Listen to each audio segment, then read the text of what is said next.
Selamat berjumpa kembali dalam pembahasan tentang berbagai tema, yaitu tema-tema yang berkaitan dengan dunia usaha ataupun dunia bisnis.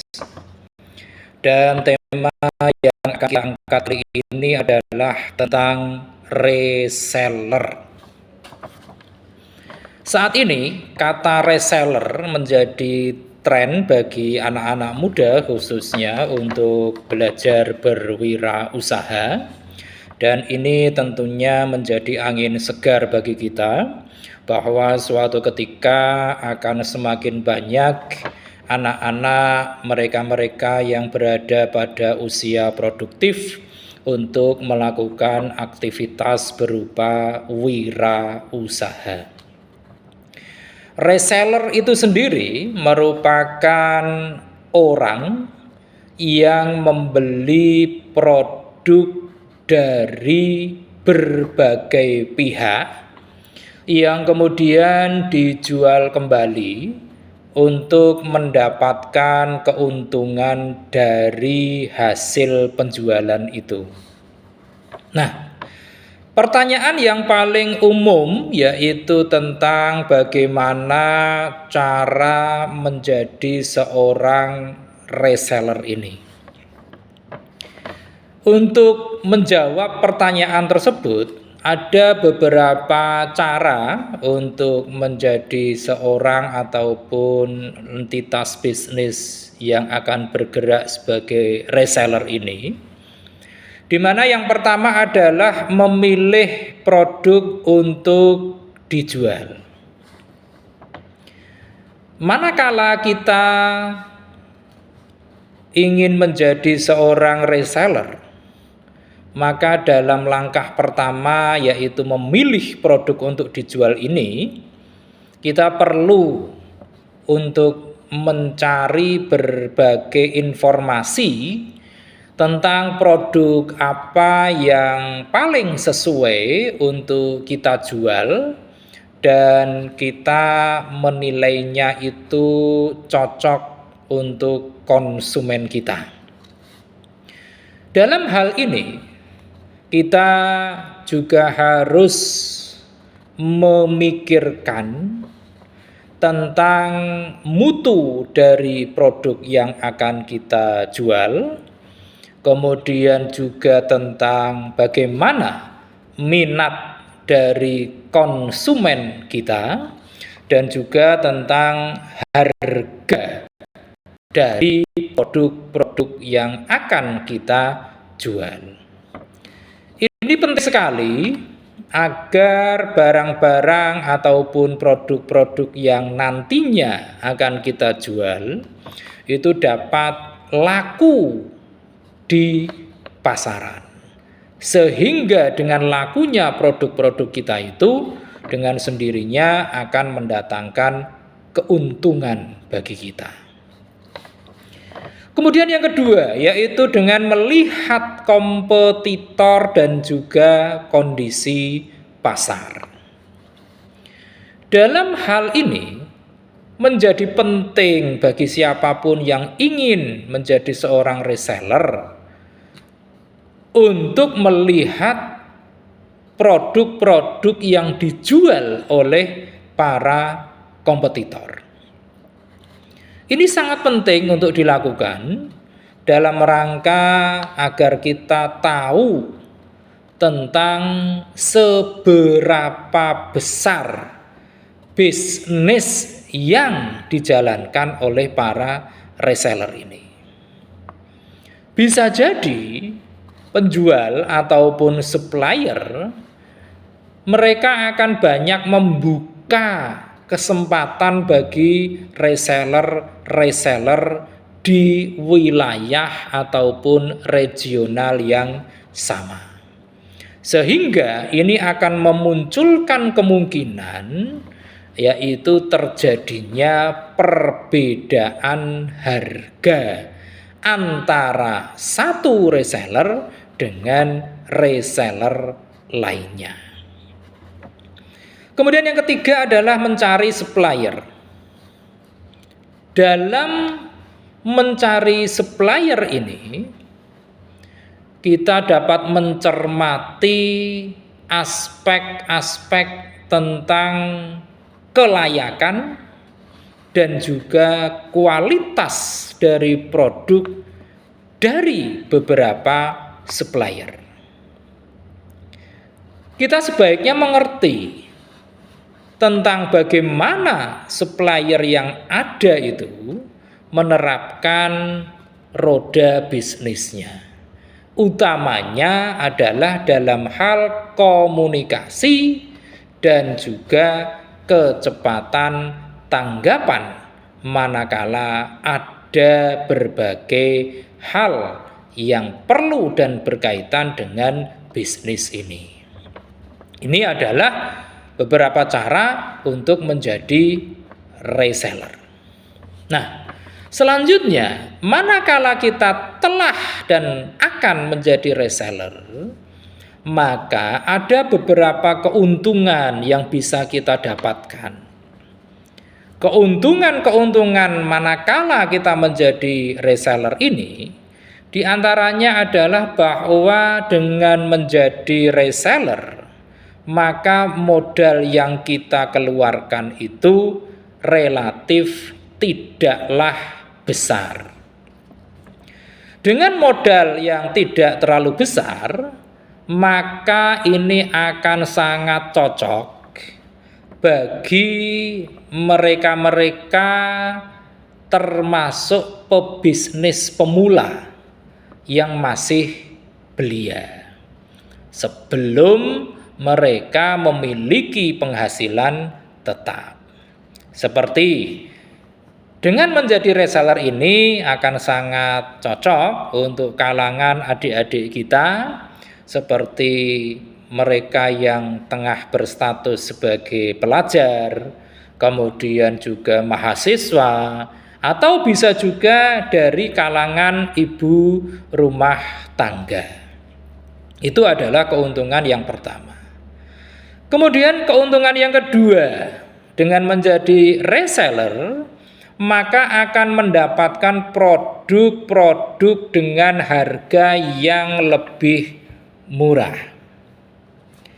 Dalam hal ini, reseller itu bisa mendapatkan produk dengan harga yang relatif murah daripada harga aslinya. Sehingga dengan kondisi seperti itu, maka para reseller ini akan dapat menentukan tentang berapa keuntungan yang ingin diperolehnya. Ini adalah keuntungan yang kedua.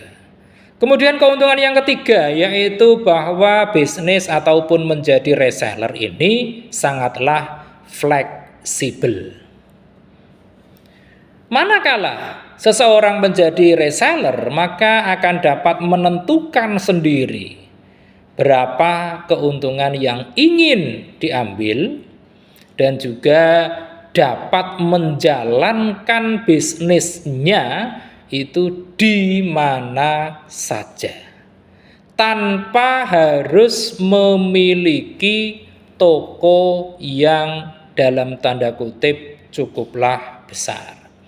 Bahkan seorang reseller itu juga bisa berjualan melalui e-commerce.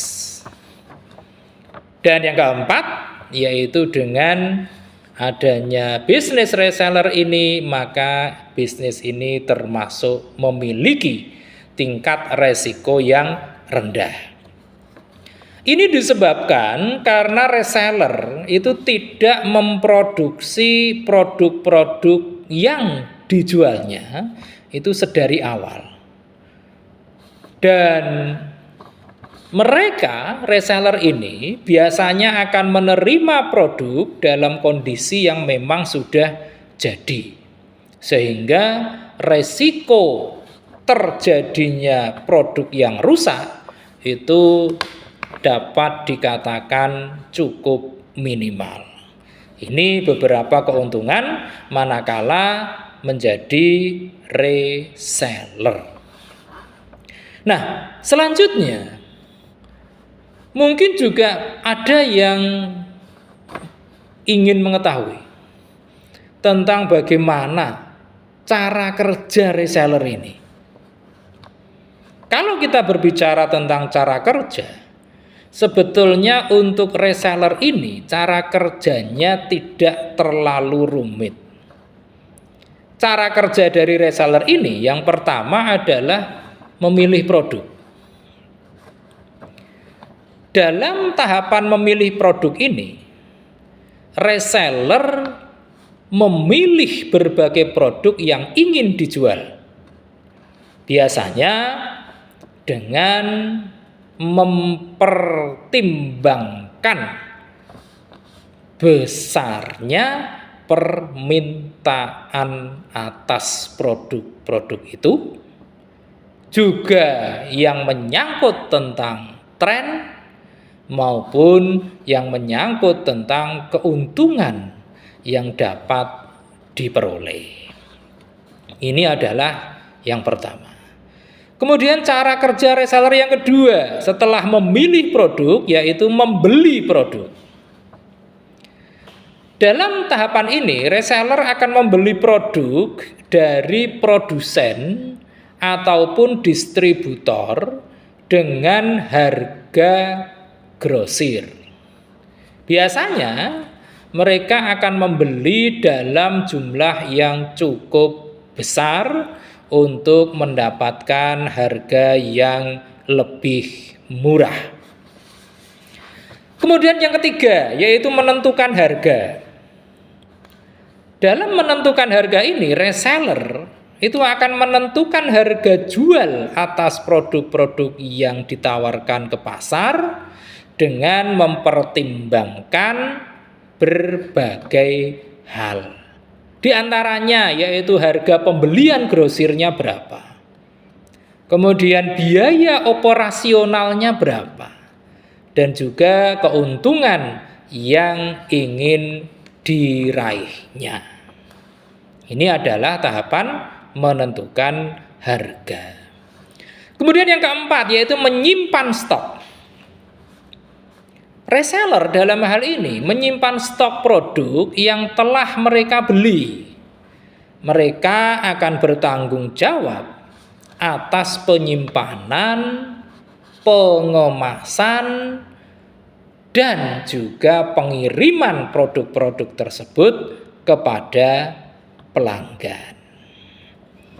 Kemudian yang kelima, setelah menyimpan stok, mereka akan memasarkan produk-produk tersebut. Reseller dalam hal ini melakukan berbagai upaya pemasaran untuk mempromosikan produk-produk mereka kepada calon pembelinya. Ini dapat melibatkan kegiatan-kegiatan misalnya dengan pemasaran online. Bisa pula melakukan aktivitas promosi melalui media sosial. Bisa pula memasang iklan di berbagai media. Atau bisa pula menggunakan berbagai metode pemasaran lainnya. Itu yang kelima. Kemudian yang keenam adalah menangani penjualan. Dalam menangani penjualan ini, reseller itu mengurus proses penjualan. Misalnya, mulai dari menerima pesanan, kemudian memproses pembayarannya, kemudian mengemas barang pesanan tersebut, sampai pada tataran mengirimkan barang-barang ataupun produk-produk tersebut kepada pelanggan. Nah, itu tadi cara kerja dari reseller. Nah, selanjutnya kalau kita berbicara reseller ini, ada banyak pihak yang membandingkannya dengan drop dropshipper. Tentu di antara keduanya, baik reseller maupun dropshipper ini ada perbedaan mendasar. Di antara perbedaan-perbedaan antara reseller dengan dropshipper ini, yang pertama adalah perbedaan yang menyangkut stok produk. Dalam hal stok produk ini, reseller biasanya membeli dan menyimpan stok produk sebelum mereka melakukan penjualan. Reseller itu dapat mengontrol penuh atas stok yang ada dan juga dapat mengatur pengirimannya secara langsung kepada pelanggannya. Ini stok produk bagi reseller. Nah, kalau dropshipper dalam hal stok produk ini, mereka tidak menyimpan stok produknya. Mereka menjual produk dari pihak ketiga, yang mana pihak ketiga ini bisa dari produsen langsung ataupun dari distributor kepada pelanggannya. Dan produk-produk itu dikirimkan langsung oleh pihak ketiga tersebut. Jadi dalam hal stok produk ini, dropshipper tidak mengurus pengiriman ataupun menyimpan stok produk. Ini perbedaan antara reseller dengan dropshipper dari aspek stok produk. Kemudian perbedaan yang kedua dari aspek pengiriman. Kalau kita meninjau dari aspek pengiriman, maka reseller itu memiliki tanggung jawab atas pengiriman produk-produknya kepada pelanggan. Mereka juga mengatur tentang bagaimana produk-produk itu harus dikemas dan juga tentang bagaimana produk-produk itu juga mengalami yang namanya proses pengiriman, yang mana kesemuanya ini dilakukan secara mandiri oleh reseller tersebut. Nah, itu reseller dalam hal pengiriman. Nah, kalau untuk dropshipper, mereka tidak perlu untuk mengurus pengiriman karena produk-produk yang dijual itu dikirimkan oleh pihak ketiga. Dropshipper dalam hal ini hanya memberikan pesanan kepada pihak ketiga dan memberikan informasi tentang alamat pengiriman pelanggan. Ini adalah dua aspek pokok yang menjadi perbedaan antara reseller dengan dropshipper, yaitu dari aspek stok produk dan dari aspek pengiriman produk. Nah, setelah kita memahami tentang reseller ini, tentu ini akan menjadi suatu peluang yang besar bagi adik-adik kita utamanya untuk belajar tentang bagaimana bisnis itu dijalankan. Sehingga dengan menjalankan bisnis berupa menjadi reseller ini, insting mereka itu akan semakin diasah untuk memanfaatkan segala peluang yang bisa ditangkap untuk menghasilkan sesuatu. Yang dimaksud menghasilkan sesuatu di sini tentu tidak hanya berupa keuntungan yang berupa nominal uang saja. Tetapi yang paling penting adalah bagaimana menstimulasikan insting bisnis kita. Demikian pembahasan singkat kita kali ini tentang reseller ini. Mudah-mudahan ini akan membawa manfaat bagi kita semua, dan kita akan melanjutkannya dengan membahas berbagai topik ataupun tema yang lebih menarik lagi pada sesi-sesi berikutnya. Terima kasih atas perhatian Anda semua. Jangan lupa setelah menyaksikan tayangan ini silakan klik di layar Anda untuk like, komen, share, dan tentu saja jangan lupa subscribe.